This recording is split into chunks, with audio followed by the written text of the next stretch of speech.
بسم اللہ الرحمن الرحیم واذکر فی الکتاب مریم، ذکر فرماؤ اس کتاب میں مریم کا، اذ انتبذت جب کہ جدا ہوئی، من اہلہا اپنے اہل سے، مکاناً شرقیہ جگہ مشرقی کو، فاتخذت من دونہم بنایا انہوں نے ان کے آگے، حجاباً پردہ، فارسلنا الیہا پس بھیجا ہم نے طرف بی بی صاحبہ کے، روحنا اپنی پیدا کردہ خاص روح، فتمثل لہا بشرا سویا پس بن کر آیا، لہا اس کے سامنے، بشرا سویا بشر پورا، قالت انی اعوذ بالرحمن کہا بے شک میں پناہ مانگتی ہوں ساتھ رحمان کے، من کا تجھ سے، ان کنت تقیہ اگرچہ تو ہے خدا ترس، قال انما انا رسول ربک کہا سوائے اس کے نہیں میں قاصد ہوں تیرے رب کا، لِأَهَبَ لَكَ تاکہ دوں تجھے، غلاماً زکیہ لڑکا پاکیزہ، قالت انا یکون لی غلام کہا کیسے ہوگا میرے لیے لڑکا، ولم یمسسنی حالانکہ نہیں ہاتھ لگایا مجھے، بشرٌ کسی انسان نے، ولم اک بغیہ اور نہیں ہوں میں بدکار، قال کذالک کہا اسی طرح ہوگا، قال ربک فرمایا تیرے رب نے، ہوا علی ہین وہ مجھ پر بالکل آسان ہے، وَلِنَجْعَلَهُ آیَةً لِلنَّاسِ اور تاکہ کریں ہم اس کو نشانی واسطے لوگوں کے، وَرَحْمَةً مِنَّا اور باعث رحمت کا اپنی طرف سے، وَكَانَ أَمْرًا مَقْضِيًّا اور ہے معاملہ طے شدہ۔ اس سے پہلے حضرت زکریا علیہ السلام کا تذکرہ تھا، جس میں شبہوں کا جواب تھا کہ حضرت زکریا کو بڑھاپے میں اولاد ملی، جس سے بعض لوگوں کو شبہ ہوا کہ وہ متصرف ما فوق الاسباب ہیں۔ اس کا جواب دیا کہ حضرت زکریا زاریاں کر رہے تھے اور اللہ تعالیٰ کے دربار میں رو رو کر دعائیں مانگتے رہے، تو انہیں اولاد سے اللہ تعالیٰ نے اپنے کرم سے نوازا، وہ متصرف فی الامور ہرگز نہیں تھے۔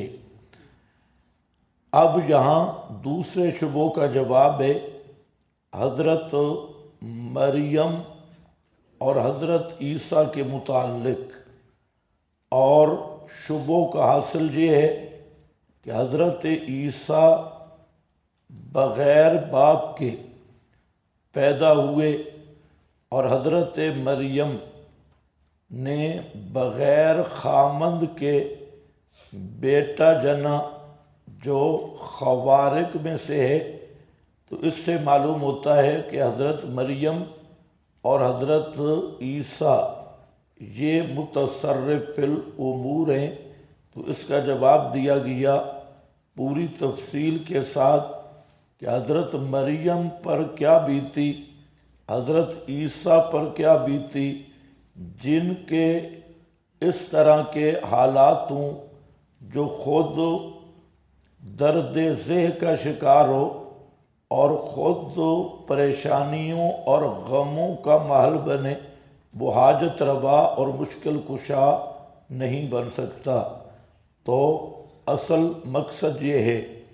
باقی حضرت یحییٰ کی پیدائش بھی خارق عادت ہے، کیونکہ حضرت زکریا اور حضرت کی بیوی یہ اسباب کے درجہ میں اولاد جننے کے قابل نہیں تھے، تو اللہ تعالیٰ نے حضرت زکریا علیہ السلام کو اور ان کی بیوی، جن کی جوانی میں بھی اولاد نہیں ہوئی، بڑھاپے میں اولاد سے نوازا۔ تو یہ بھی خرق عادت ہے، لیکن پھر بھی میاں بیوی سے اولاد پیدا ہوئی۔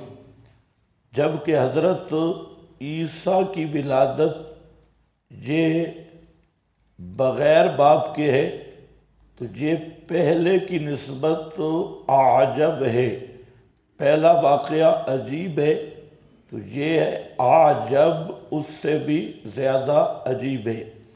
بذکر فی الکتاب مریم،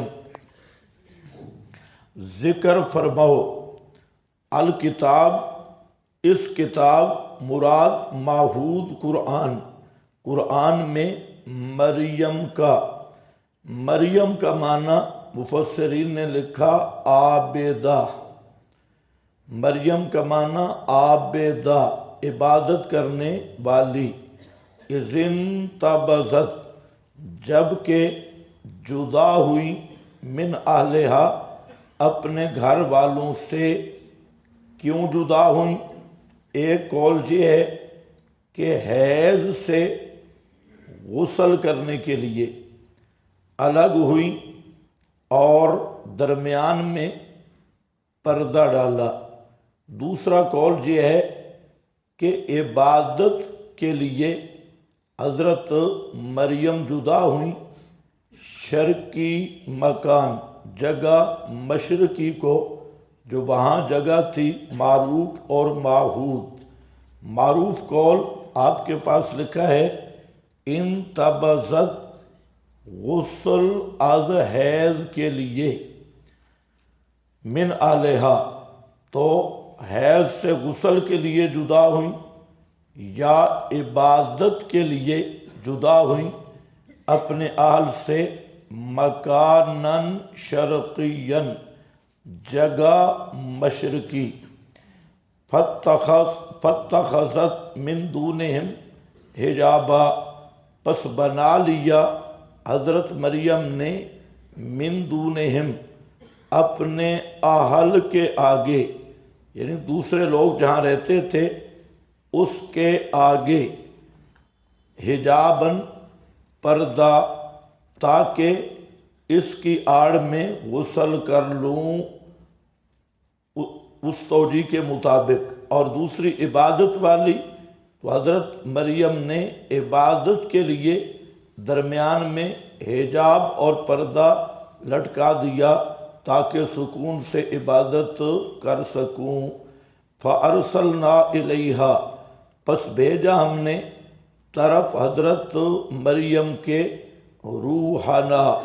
روحنا سے مراد جبریل ہے، اور میں پہلے بیان کر چکا ہوں جبریل کو روح کیوں کہا جاتا ہے، کہ جبریل سفیر ہے روح کا، اور روح کیا ہے؟ وحی ہے۔ اور وحی کو روح کیوں کہتے ہیں؟ کہ جس طرح اس روح سے بدن کی حیات ہے، اسی طرح وحی سے روح کی حیات ہے۔ اور اسی مناسبت سے کافر کو مردہ سے تشبیہ دی جاتی ہے کیونکہ کافر جس کے دل میں توحید نہیں اس کا دل مردہ ہے، اور توحید جس دل میں ہے وہ دل زندہ ہے۔ تو روح کیا ہے؟ روح الروح یا حیات الروح، یہ وہی اور مسئلہ توحید ہے۔ اور مشرک وہ اس کا دل مردہ ہوتا ہے۔ کیا ہوتا ہے؟ مردہ۔ مشرک 1000 دفعہ نہیں، لاکھ دفعہ لا الہ الا اللہ کے پھیرے دے اور گھوکار ڈالے، دل مردہ ہے۔ اس لیے مشرک اور بدعتی ان کے قلب کو قاسیہ کہا گیا کہ یہ قلوب قاسیہ ہیں اور دل مردہ ہیں۔ اور آپ یا جو لوگ مشرک کے متعلق پیر مشرک ہے یا کوئی اور مرشد بے ایمان ہے تو اس کا دل مردہ ہے، چاہے لاکھ دفعہ وہ کلمہ پڑھ لے، دل زندہ ہوگا اور دل کی حیات حاصل ہوگی تو صرف ایک بنیاد پہ، اور وہ ہے مسئلہ توحید کو قبول کرنا۔ مواحد کا دل زندہ ہے، چاہے مواحد جتنا بھی گناہوں میں ڈوب جائے اس کا دل بیدار بھی ہے، زندہ۔ اور مشرک جتنا نیک ہو، جتنا متقی بنتا ہو، وہ اتنا زیادہ پاپی اور مردہ دل والا ہے۔ تو روح کس کو کہتے ہیں؟ حقیقت میں وہ جس سے روح کی روح ہے، حیات الروح، اور وہ وحی اور مسئلہ توحید ہے۔ اس وحی کا سفیر جبریل ہے، تو جبریل کو اس کے ساتھ مناسبت ہے، اس مناسبت کی بنیاد پہ جبریل کا لقب بھی روح بن گیا، روح القدس۔ اہل تشیع کے ہاں ایک تصور ہے لفظ روح کا۔ شیعہ کی کتب میں بحار الانوار اور ان کی اصول کافی اور دیگر کتب میں ایک تصور ہے روح کے متعلق۔ وہ کہتے ہیں روح ایک خاص فرشتہ ہے، اور پھر اس کی بہت لمبی چوڑی خلقت بیان کرتے ہیں، اور وہ کہتے ہیں کہ نبی کریم علیہ السلام کی وفات کے بعد وہ جو فرشتہ ہے وہ اماموں پہ آتا ہے، اور اماموں پر وحی ہوتی ہے اس فرشتہ کے ذریعے۔ یہ تو ان کا ایک نظریہ ہے۔ پھر شیعہ مذہب ہے بالکل پھکڑ باز اور لطیفے باز۔ اب انہوں نے کہا حضرت فاطمہ جب پریشان ہوئی پیغمبر کریم کی وفات پر، تو حضرت فاطمہ کے پاس وہ روح فرشتہ آتا اور جبریل بھی آتا گپ شپ لگانے کے لیے۔ تو حضرت علی چھپ کر جو یہ گفتگو ہوتی وہ لکھتے جاتے، اور وہ مصحف فاطمہ وہ تیار ہو گیا، اور وہ جو مصحف خاص ہے وہ بہت لمبا چوڑا ہے، اس کے آگے پھر لمبائی چوڑائی وہ کسی کے پڑھنے کے قابل ہی نہیں۔ اگر آدمی اس کا مطالعہ بھی کرے تو کم از کم موٹر سائیکل پہ بیٹھنا ہوگا۔ ایک لائن اتنی لمبی ہے کہ موٹر سائیکل پہ سوار ہو کے اس کی لائن ختم ہوگی، تو وہ کیا ہے؟ مصحف فاطمہ تیار ہو گیا۔ تو یاد رکھو یہ سب بکواس بازی ہے اور اس کی کوئی حقیقت نہیں۔ روح سے مراد کون ہے؟ جبریل ہے، اور قرآن پاک میں بار بار یہ آ چکا ہے۔ تو ہمارے بھی بعض تفسیروں میں گپ شپ آئی ہے روافض کے حوالے سے۔ تو یہاں بھی روحنا سے مراد کون ہے؟ جبریل، اور اضافت آپ کے پاس لکھا ہے تشریفی، اور نیچے والی عبارت ساتھ میں لاؤ، ایک جان جو خاص ہماری ہی پیدا کردہ تھی، ہماری ہی پیدا کردہ تھی، فتمثل لہا بشرا سویا، پس توجہ کرنی ہے، فتمثل لہا بشرا سویا، پس بن کے آیا، کیا لفظ ہے؟ بن کے آیا۔ شاہ صاحب، شاہ عبد القادر محدث دہلوی رحمہ اللہ، فتمثل لہا، پس بن کر آیا، لہا اس کے سامنے، بشرن سویا، بشر مکمل طور پہ، سوین پورا پورا بشر بن کے آیا۔ تو یہ کیا ہے جی؟ تمثل، تمثل یتمثل تمثلا، کیا معنی ہوگا؟ اس میں تکلف والا معنی ہے، اس میں کیا ہے؟ تکلف والا معنی ہے، سمجھو، بشر ہو نہیں، بن کے آئے، بشر ہو نہیں، بشری صورت اختیار کرے تو وہ ہے تمثل۔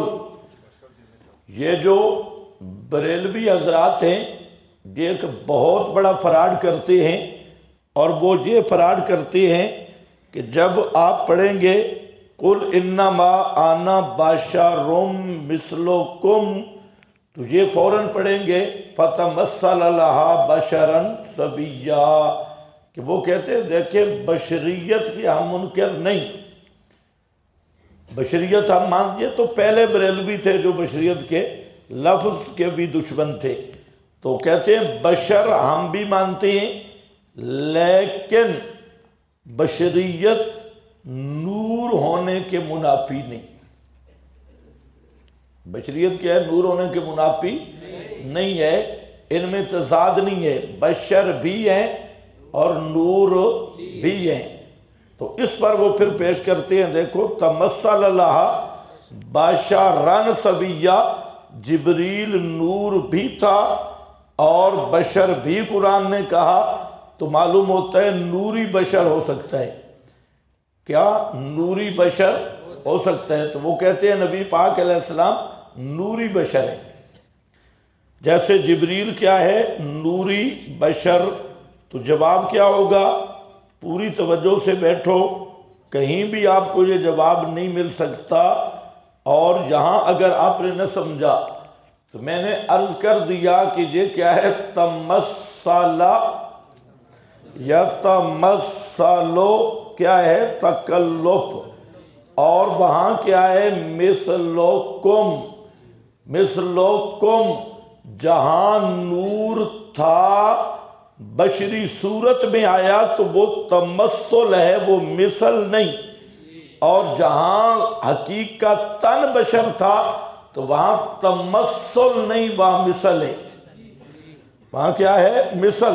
تو نبی کریم علیہ السلام حقیقتاً بشر تھے تو وہاں فرمایا مثلکم، اور جبریل صورتاً بشر بن کے آیا تو یہاں کیا فرمایا؟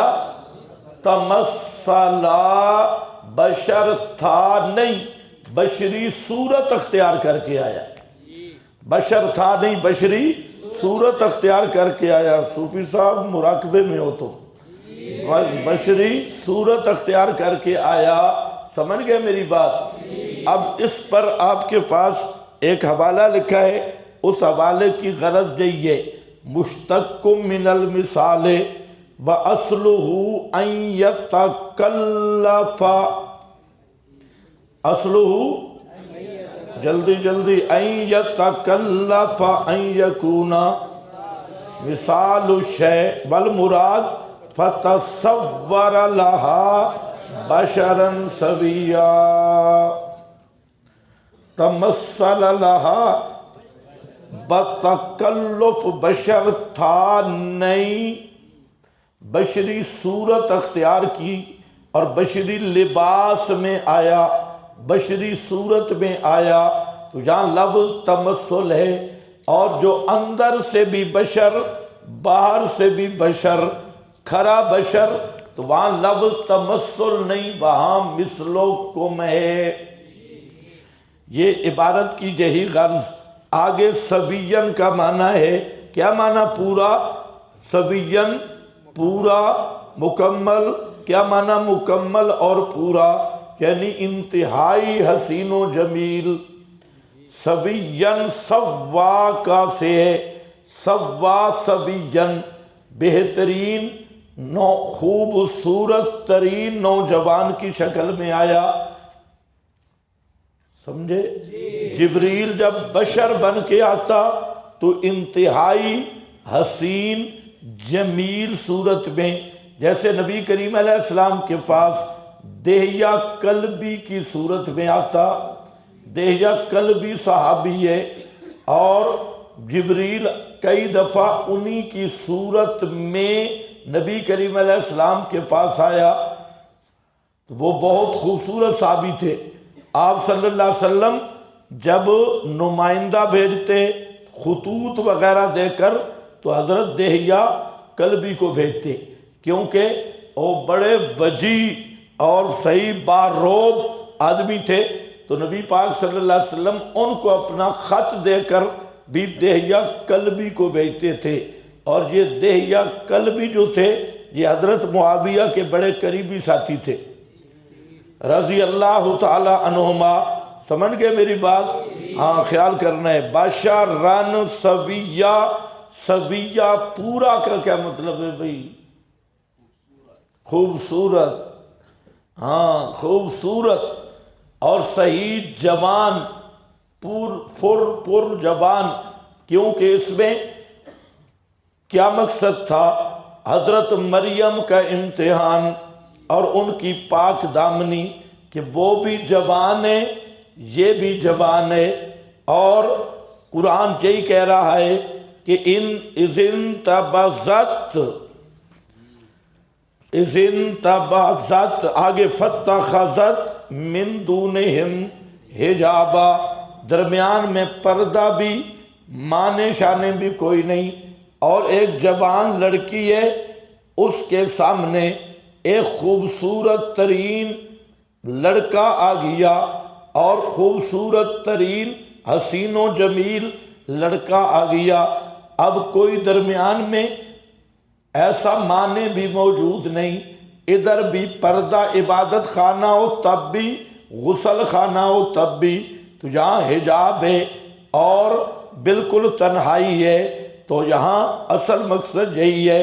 وہ لکھا ہے کان تمثلہ علی ذالک الحسن الفائق والجمال الرائق۔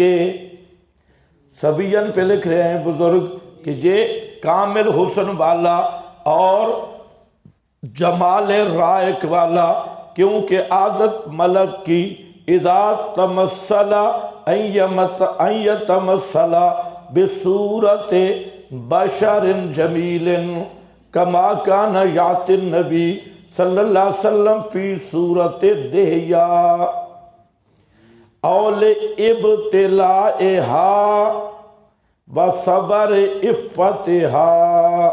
یا یہ کیوں اتنا خوبصورت بن کے آیا؟ حضرت مریم کی پاک دامنی کے لیے۔ ادھر حضرت یوسف موجود ہیں،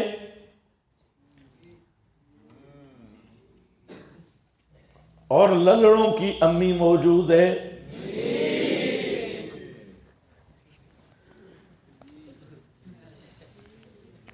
سمجھ نہیں آئی؟ کیونکہ ہم کہتے ہیں کہ ایسی عورت نبی کی بیوی نہیں بن سکتی۔ وہ کہتے ہیں حضرت یوسف کی شادی ہوئی زلیخا کے ساتھ تو ان کی امی تو بن گئی نا، انہیں قبول کرنا چاہیے۔ ہاں، تو للڑوں والی امی جان وہاں، اور وہاں پر بھی حضرت یوسف کی جوانی، اور وہاں پر بھی حسن فائق جمال رائق، اور ہے بھی وہ عورت جو وزیر خزانہ کے گھر والی، اور وہ بھی خوبصورت ترین زلیخا، ہے بھی جوانی، کوئی معنی بھی موجود نہیں اور رکاوٹ بھی نہیں، پرزور دعوت بھی موجود ہے، اور وہاں اللہ کا پیغمبر اور جہاں اللہ کی ولی آئے۔ لیکن فرق یہ ہے، جب سورہ یوسف میں جائیں گے 5 قسم کی وہاں شدت امتحان ذکر کی، یہاں صرف 2 قسمیں آ رہی ہیں، وہاں 5، اس لیے کہ وہاں نبی تھے تو امتحان سخت ہوا، یہاں ولیہ تھی تو امتحان ذرا نرم ہوا۔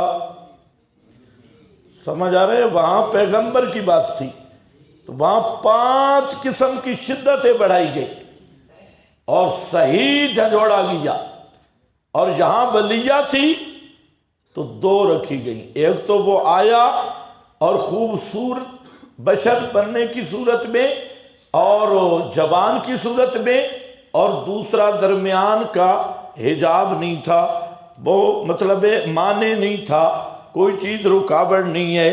اب وہاں ذکر کیا کہ